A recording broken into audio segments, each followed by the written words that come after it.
Hola, hola, bienvenidos una vez más a nuestro canal de YouTube. Somos Citología, Ciencia y Arte. Yo soy Elizabeth García y en esta oportunidad les quiero hablar del epitelio vaginal y del exocervix, que es el mismo tipo de epitelio. Vamos a hablar de cómo es ese epitelio, las distintas células que lo componen y sus características y por supuesto la identificación de ellas en la citología.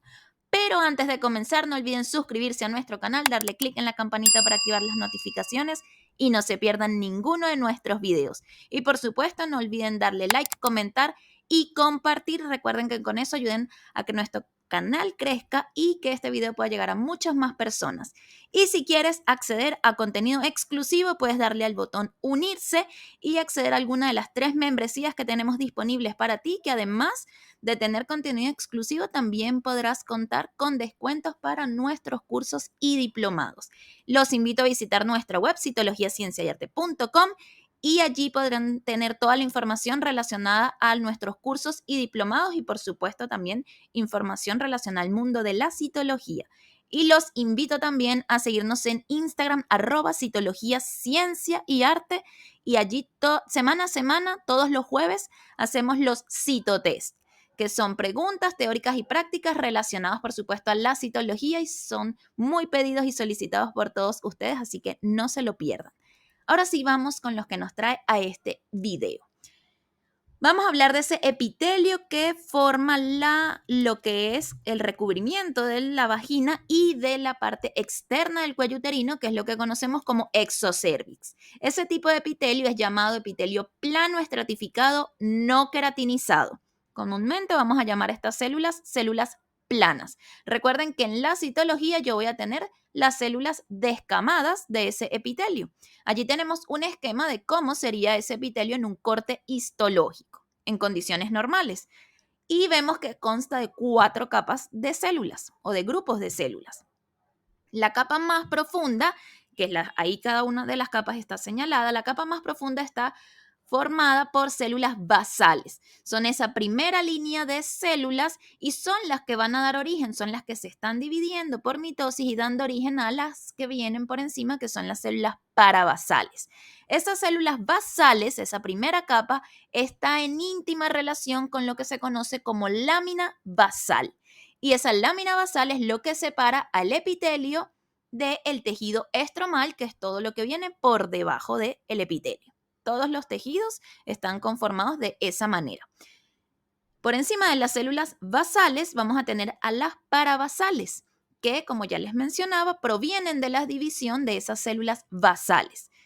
Luego, por encima de ellas vamos a tener a las intermedias y finalmente las que van a estar más hacia la luz de lo que sería el canal vaginal, vamos a tener a las células superficiales. En relación a las células que vamos a ver en una muestra citológica, van a ser los primeros 3 grupos de células, es decir, superficiales, intermedias y parabasales. Las células basales en condiciones normales no se van a descamar, porque ya estamos viendo que forma parte de lo que es la capa más profunda de ese epitelio.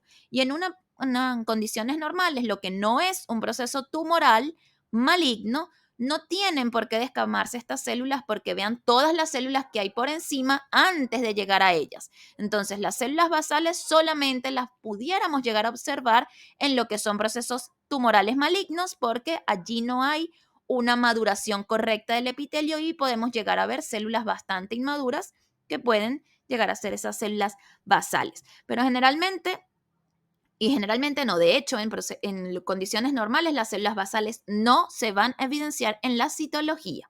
Eso es súper importante dejarlo claro porque ellas son las que dan origen a todas las demás células o a las células parabasales que posteriormente van a madurar. Cada uno de este tipo de celular va a observarse dependiendo del ciclo menstrual y allí vamos a entrar en algo importante que es la acción de los estrógenos en este tipo de epitelio. No me voy a detener en esta explicación porque para eso tenemos un video de citología hormonal y abajo en la descripción les voy a dejar el link de ese video para que luego lo vayan a ver. Porque los estrógenos influyen y ahí vamos a hablar entonces en ese video de cuándo se observan cada uno de estos tipos de células según el ciclo hormonal, lo que conocemos como el ciclo menstrual. Las células superficiales, intermedias y parabasales son las que vamos a ver en la citología que eso quede súper claro dependiendo de la edad de la paciente, de la fase del ciclo menstrual en la que se encuentre y, por supuesto, de la acción de los estrógenos en ese epitelio. Cada uno de este grupo de células va a tener características particulares. Las células con un citoplasma más amplio y abundante y un núcleo más pequeño van a ser las células superficiales. Luego vamos a tener las células intermedias que tienen un citoplasma de menor proporción, de menor cantidad y de igual forma el núcleo va a estar en una posición central, pero son células ligeramente más pequeñas. Luego tenemos a las células parabasales, que son las más pequeñas de todas las que vamos a observar y si nos damos cuenta la morfología también cambia porque son células redondeadas y las células basales son muchísimo más pequeñas y de igual forma son redondeadas. Allí pueden ver que en las células intermedias yo les coloco dos células intermedias, una que es un poco más redondeada que la otra. La que es como más redondeada está hacia la derecha. Le coloco esos dos tipos de células, ambos son células intermedias, pero quiero destacar aquí porque es algo que yo menciono siempre en los cursos que damos de citología, y es que las células intermedias, entre más profundas están esas células intermedias, es decir, que están más cerca de las células parabasales, uno habla de que la célula es inmadura y es lo que yo suelo mencionar en mis cursos como células intermedias inmaduras. Si se dan cuenta, esas células intermedias inmaduras son esas que son más redondeadas, porque las células intermedias en general tienen una forma poligonal, la que están más cerca de ser células superficiales, porque estas células se van a ir diferenciando. Se van a formar las células basales, van a dar origen a las parabasales, esas parabasales por acción de los estrógenos van a ir madurando y van a ir ampliando su citoplasma, aumenta su citoplasma, su núcleo se hace cada vez más pequeño, pasan a ser intermedias y posteriormente van a pasar a ser superficiales y ya una vez que llegan a ser superficiales, esas células comienzan a degenerarse y a morir y así se va regenerando ese epitelio. Vamos a ir viendo detalle a detalle las características de cada una de estas células.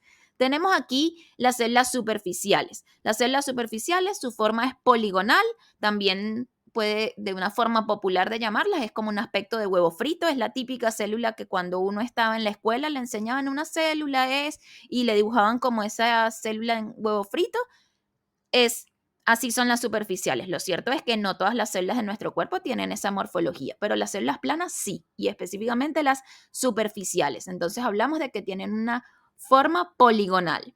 Es importante, y aquí yo les coloco las medidas tanto de la célula, cuando yo les digo ahí diámetro, es el tamaño celular. ¿Y por qué las medidas? No es porque ustedes vayan a estar midiendo las células cuando las estén observando al microscopio, pero sí es importante conocer los tamaños para que al momento de hacer la visualización en el microscopio ustedes tengan un punto de referencia. Ya al conocer que las superficiales son las más grandes, porque ahí nos dicen que miden 40 a 50 micras, y si comparamos con el resto son las más grandes en tamaño, entonces eso también nos ayuda a establecer una relación con el resto de células que vamos a ver en el extendido y con el resto de elementos que vamos a observar. Siempre que conocemos un nuevo elemento, una bacteria, un parásito o cualquier elemento que vayamos a encontrar en la muestra, nos van a dar las medidas y eso nos va a permitir a nosotros establecer una relación de tamaño y poder establecer un punto de comparación. Una medida que ustedes siempre deben tener en su mente es el tamaño del eritrocito, que tiene 7 micras. Esa es una medida que ustedes nunca deben olvidar, porque a partir de allí ustedes van a poder comparar las otras estructuras que se encuentren, principalmente lo que son elementos inflamatorios, lo que son bacterias o agentes infecciosos como hongos o parásitos. En relación entonces a las superficiales, vemos que son las más grandes, miden de 40 a 50 micras de diámetro, tienen un núcleo que está en posición central, es un núcleo redondo y lo que se conoce como picnótico. Picnótico porque es bien densa su cromatina, está bien condensada esa cromatina porque es una célula que ya no hace mitosis. Las células superficiales ya no se dividen.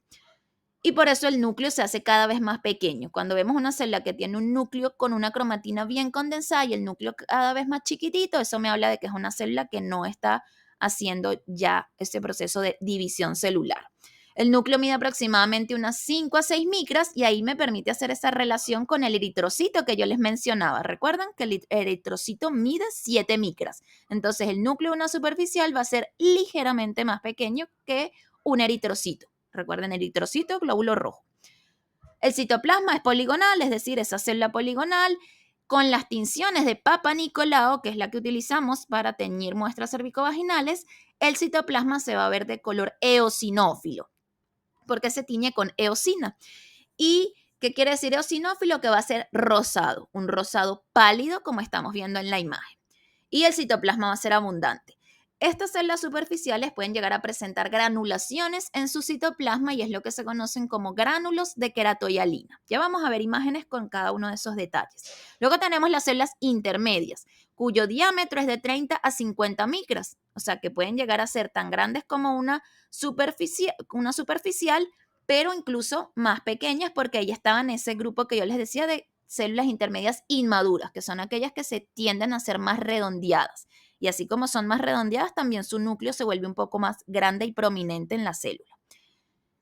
Su núcleo va a tener un tamaño de 7 a 8 micras, así que ahí lo relacionamos otra vez con esa célula que les mencionaba, nuestro punto de comparación, el eritrocito.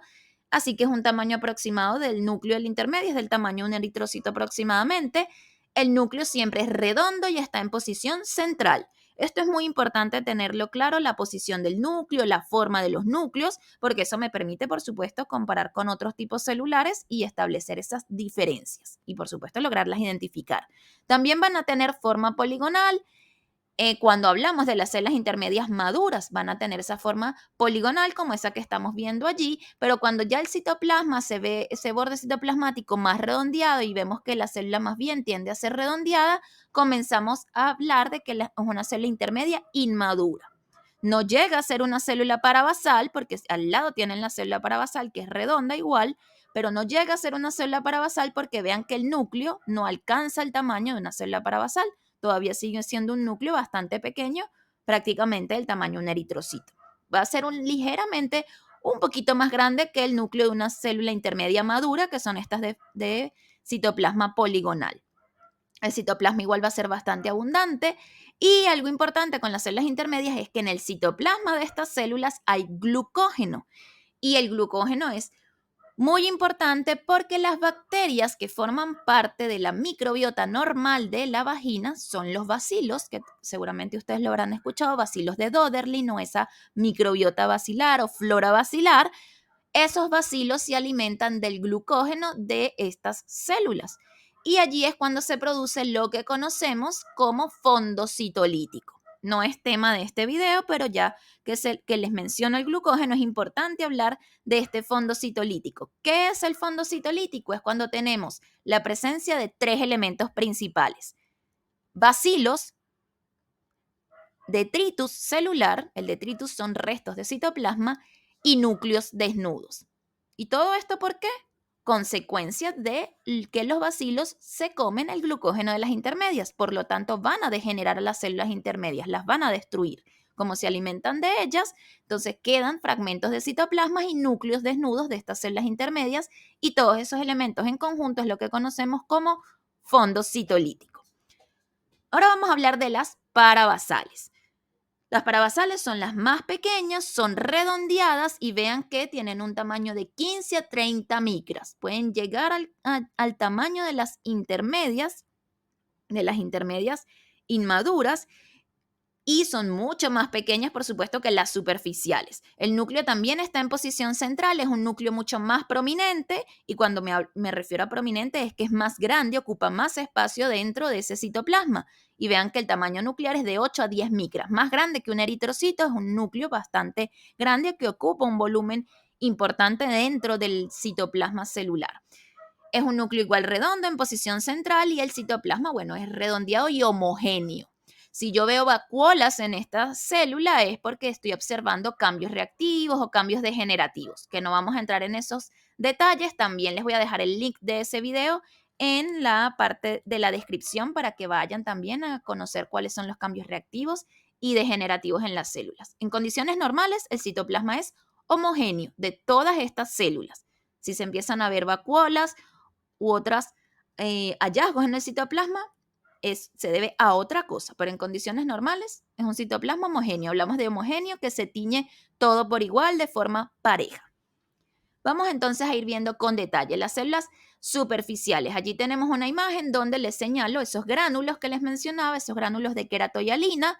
No siempre se van a ver los gránulos de queratoyalina, en algunas ocasiones sí, y de hecho si se dan cuenta, esa foto que está ahí donde la señalo, esa celulita sola viene de la imagen que tenemos más arriba, y vean que el resto de las células que están en esa imagen también son células superficiales y no tienen gránulos de queratoyalina.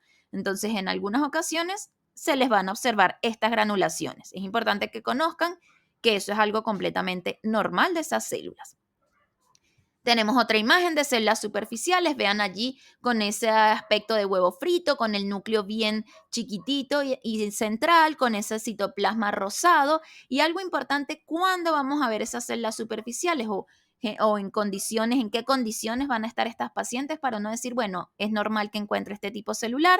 Mujeres que están en edad fértil, es decir, que tienen un ciclo menstrual normal, sin ningún tipo de problema, mujeres que incluso tomen anticonceptivos orales también se les van a evidenciar estas células superficiales, mujeres sin embarazo, porque en el embarazo pues ahí va a cambiar esa situación y las células superficiales van a estar en menor cantidad o puede que incluso ni siquiera estén. Y eso tiene que ver con la acción de las hormonas que lo van a ver mucho mejor en el video de citología hormonal. Y predominan este tipo de células durante la fase de la ovulación. Allí es cuando principalmente las vamos a ver. Generalmente en una muestra de pacientes que están en edad fértil vamos a tener las células superficiales y va a depender la cantidad que sea mayor o menor de la fase del ciclo menstrual en la que se encuentre la paciente.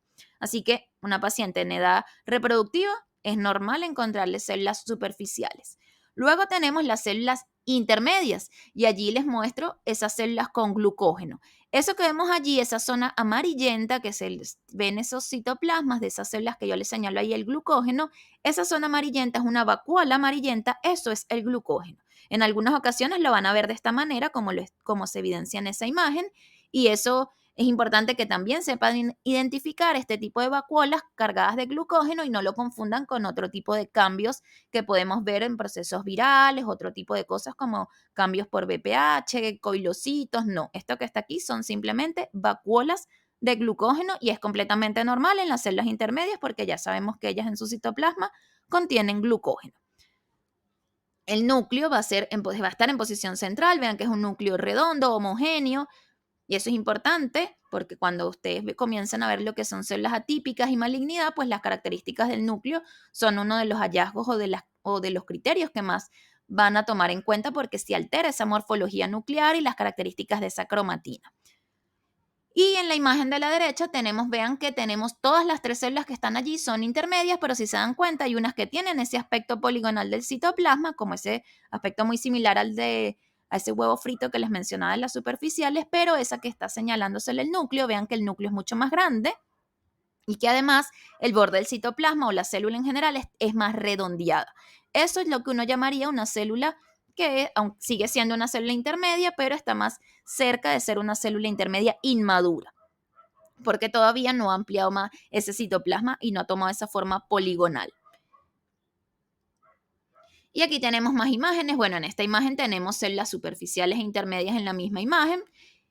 Y bueno, vean que siempre la morfología de ese aspecto poligonal, el núcleo central. ¿Y cuándo vamos a observar las células intermedias? Bueno, mujeres en edad fértil y mujeres que estén embarazadas también o que estén en periodo de lactancia, puedo llegar a ver células intermedias, pero sobre todo células intermedias inmaduras, es decir, con esa morfología un poco más redondeada y no ese aspecto poligonal. También en ciertas fases del ciclo menstrual van a predominar las células intermedias. Como les digo, vayan al video de citología hormonal. Finalmente llegamos a las células parabasales. Las células parabasales son células que ya mencionábamos, son redondeadas, son mucho más pequeñas que las intermedias y las superficiales, tienen un núcleo mucho más prominente que también es redondeado y que va a estar en posición central y son de citoplasma homogéneo. Las células parabasales las vamos a observar principalmente en pacientes que son menopáusicas. Es las condiciones en donde generalmente uno espera encontrar las células parabasales dentro de lo que es la normalidad. ¿Qué sucede en el caso de las pacientes menopáusicas? Que Muchas veces puede haber un proceso inflamatorio asociado o el mismo proceso de la atrofia que se genera por ausencia de las hormonas, que es una paciente que obviamente ya no menstrua, no hay acción de estrógenos, etcétera, etcétera, puede generar ciertos cambios y alteraciones en ese epitelio y que además yo vea muchas células que están degeneradas y por eso le puede haber algunas vacuolas al citoplasma. Así que es muy común que los extendidos que son de pacientes menopáusicas tengan muchas células parabasales y que además tengan cambios degenerativos. Además, allí en la imagen vemos lo que yo les señalo como una célula paraqueratótica. No, las células paraqueratóticas no son células normales, no forman parte del epitelio, pero es muy común que las lleguemos a ver sobre todo en extendidos atróficos, que son los extendidos de las pacientes menopáusicas. Las células paraqueratóticas son células que maduraron mucho más rápido de lo que debían madurar y que además se queratinizó su citoplasma, que por eso vemos que toma ese tono rosado, pero un rosado es muy intenso, que es lo que me habla de queratinización. Entonces nos damos cuenta que es una célula que tiene la morfología y el tamaño de una célula parabasal con un núcleo pequeño como el de una célula superficial. Entonces vemos que es una célula que maduró fuera de lo que es la forma normal de maduración de este tipo de células. ¿Cuál es la maduración normal? Bueno, que ella pase de ser una célula parabasal a ser una célula intermedia y posteriormente una célula superficial. Aquí no ocurrió eso, sino que se dio un salto directo a ser una superficial y además ese citoplasma se queratinizó y por eso se llaman paraqueratóticas, para de parabasal y queratótica de queratinización citoplasmática. ¿Cuándo vemos las células parabasales? Bueno, en pacientes menopáusicas, cuando hay cese de la producción de estrógenos, por eso ahí coloco ausencia de estrógenos. En pacientes que están embarazadas o en periodo de lactancia, también es común que yo me encuentre una que otras células parabasales o que estén una cantidad moderada, abundante de células parabasales, porque las pacientes que están embarazadas o en periodo de lactancia, la acción o la cantidad de estrógenos que hay en estas pacientes es menor que el de una paciente que está en edad reproductiva o que de una paciente que está menstruando. Obviamente, ¿no? En el embarazo el nivel de estrógenos disminuye y están otras hormonas allí presentes como la progesterona. Entonces allí va, obviamente, al cambiar los niveles de estrógeno, pues eso va a afectar esa maduración epitelial y vamos a poder observar células parabasales en este tipo de pacientes. Aquí, y ya para finalizar, lo que les quiero es dejar como una especie de ejercicio para ustedes mismos. Pueden colocar pausa en esta parte y la idea es que traten de identificar las células parabasales, intermedias y superficiales que hay en esa imagen. Y lo dejen abajo en los comentarios si lograron identificarlas todas, si tienen dudas. Esta es una imagen de un caso real y esto es el caso de una paciente que está lactando. Esta es una imagen de cómo se vería una paciente que está en periodo de lactancia, donde comienza otra vez a la producción de estrógenos y ven que ahí hay una población celular bien variada, ¿no? Tenemos los 3 grupos celulares de las que les hablé y esto es bastante normal verlo en una paciente que está embarazada, que está lactando. Bueno, incluso cuando está embarazada en las primeras fases del embarazo puede también presentar un extendido de esta manera.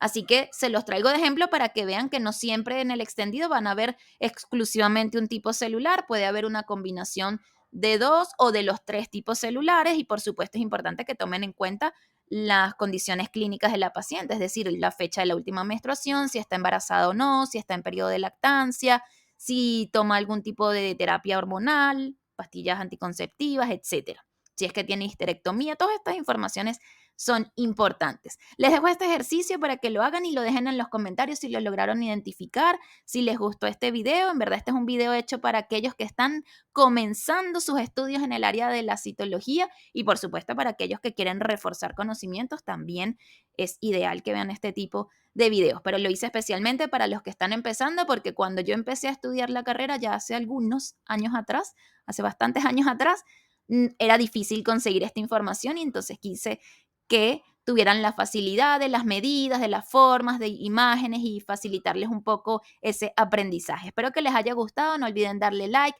comentar, compartir y por supuesto no olviden suscribirse a nuestro canal y dejen abajo si pudieron hacer la actividad que les dejé al final y por supuesto qué otros videos les gustaría que hiciera. Nos vemos en un próximo video. Chao, chao.